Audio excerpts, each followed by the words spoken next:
We're a nation of doers, not watchers. We like to be in there pitching all the time. We aren't wallflowers, not us. We're going to be in there doing the job, seeing that it's done properly. That's how we built this nation out of a wilderness. That's how we built the greatest industrial system the world has ever known. That's why we've got more lovely homes, more luxuries, more and better food, finer clothes, yes, the highest standard of living on earth.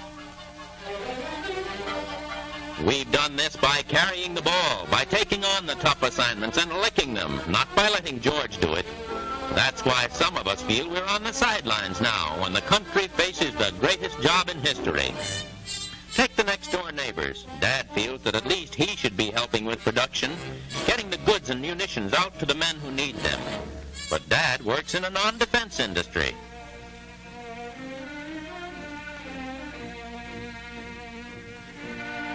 Then there's Mary. She feels keenly the fact that she's not a trained nurse, for then she could be of real use, helping to save lives instead of pounding a typewriter. And little Billy, he resents his age because he's too young to do anything about the victory program, except dream about it.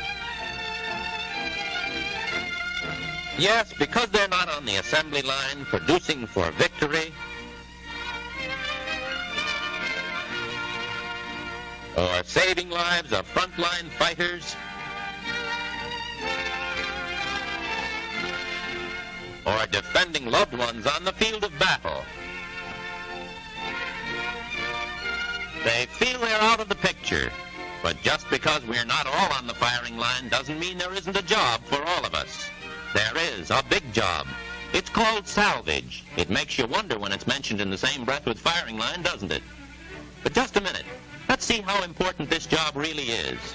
We import a tremendous amount of wool. That is, we used to. Now we have to make millions of woolen garments and blankets to keep our millions of fighting men warm, which cannot be done without more wool. Wool is needed for war.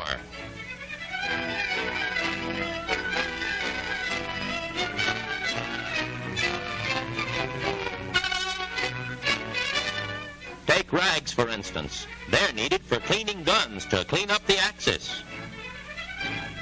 Should mills weave cleaning cloth when salvage rags can do the job?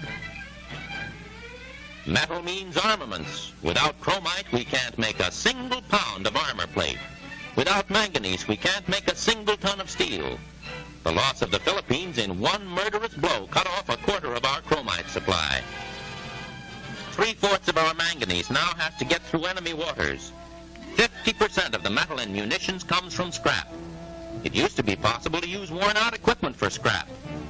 But vessels lying on the bottom of the ocean can't be scrapped. Metal also means food. Food for our armed forces. Food for the United Nations. Food supplied in tin cans. Food for fighters.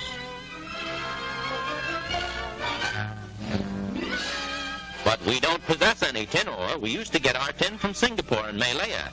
Now the Japs do. Take rubber. Rubber is one of the most essential items of the war, and today the scarcest.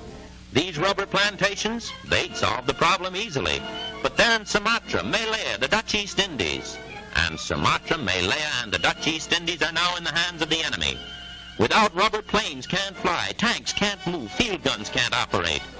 Without rubber, warships can't function, goods can't flow along highways, workers can't get to machines to turn out production. We have less than half the ordinary rubber we use in 1 year. We're getting 3% of the rubber we got before the war. 3%. That's for all the United Nations.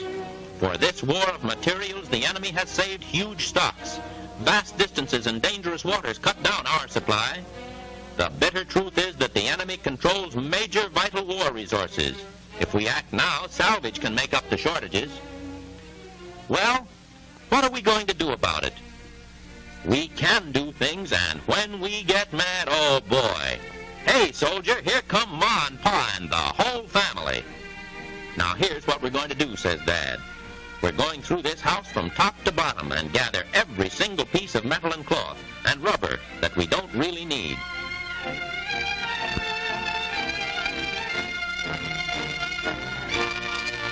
Yes, we've got the metal, none of us a great deal, a small piece here and there. But put all together, there's enough to sink the axis forever. We and our neighbors have it in every conceivable form, from an iron ashtray to a brass bed. We have it in lawnmowers, pipes, chains, in radios, worn-out pots and pans. We even have it in keys. And we've got the rubber. It's there in hot water bottles and bath curtains, in gloves and bathing caps, in rubber heels, in swimming suits, garden hose, and boots, in dozens of different forms. Yes, we've got the cotton and the wool. We've got them in worn-out towels and garments. We've got them in house furnishings, in tablecloths, in draperies, in hundreds of different items that can be spared.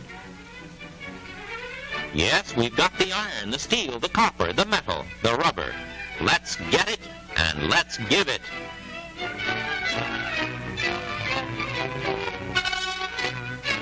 We can do it because we are a nation of doers, and this is a job that must be done now. There's no second chance for the stakes we're fighting for.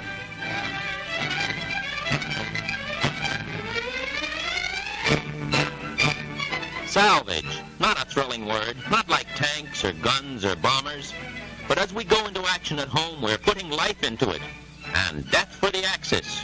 For through salvage, pots, pans, and tin cans, flat irons, tires, and fats for glycerin, we can make up for the raw materials we used to get from distant lands. Salvage becomes vital when it leaves our attic or kitchen, basement, factory, or farm, and starts on its way to a little pile. It means more tools for war when it is brought to a community volunteer depot.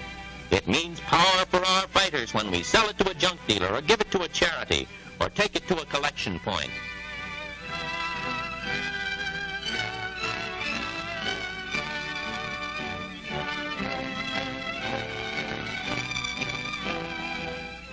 A bathing cap.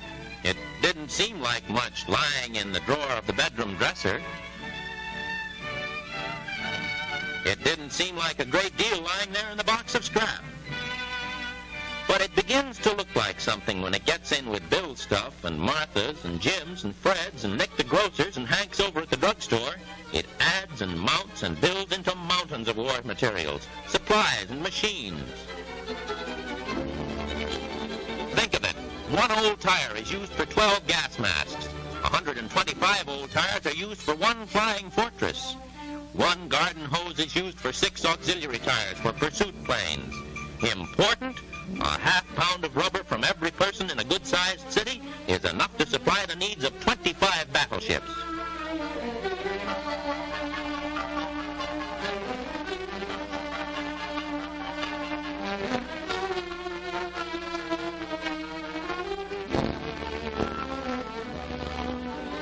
Salvage important. Fats and oils from pan and broiler drippings are needed now for glycerin to make explosives, to make it hot for Hitler.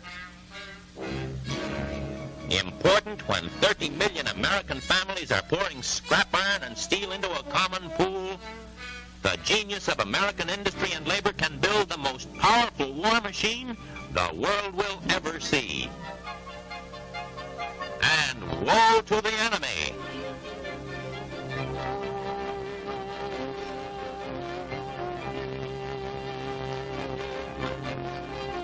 The word salvage not have meaning, not important? It's important enough to our Coast Guard. It's important enough to our soldiers. It's important enough to our sailors.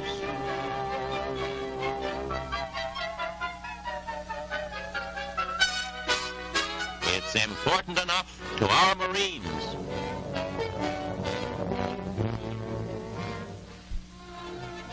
Yes, salvage is a life and death matter for all of us. Those who remain at home form the army behind the army. In the factory, on the farm, in the home. Today, no one is on the sidelines. Our president has said every child, every woman, every man has a job to do for salvage.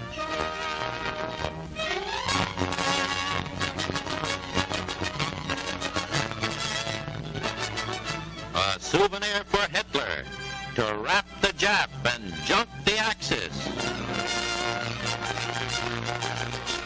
We can do it, we must do it, we will do it.